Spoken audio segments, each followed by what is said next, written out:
Assalomu alaykum, hurmatli kuzatuvchilar, obunachilar. Jamshid Abdullayev yana sizlar bilan birgalikda testlarni, tahlillarni ko'rib boramiz. Milliy sertifikat testlarini, ya'ni Kamina muallifligi va Sardor Islomov muallifligidagi namunadagi bir ikkita testlarni, tahlillarini sizlar bilan ko'rib ketamiz. Yaqindagina chop etilgan Qoya nashriyotidagi milliy sertifikat kitobimiz juda ham ommalashdi. Minglab tirajda sotilmoqda.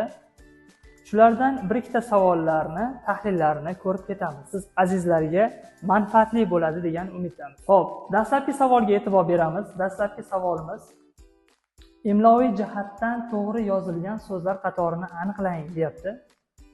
Xo'p, bu yerda birinchi savolga to'xtalamiz. To'g'ri yozilgan so'zlar qatorini so'rayapti bu yerda.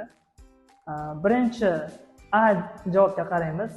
Noto'g'ri so'zlarni chiqarib yuborish orqali to'g'ri javobni topamiz. Namoyonda bo'lib qolgan, aslida bu yerda namoyanda bo'lishi kerak edi. Mana bu yerda A bo'lishi kerak edi, shuning uchun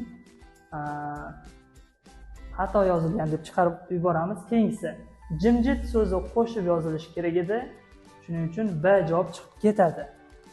Keyingisi ozmuncha so'zi qo'shib yozilishi kerak edi, shuning uchun S javob ham chiqib ketadi. To'g'ri javob sifatida qaysi bo'ladi? D javob qolyapti. Achchiq araz chiziqcha bilan yoziladi. Mutavvallida qo'shib yoziladi, ikkitala bo'lishi to'g'ri. Vaqtida bu chiziqcha bilan yoziladi. Tushunarli?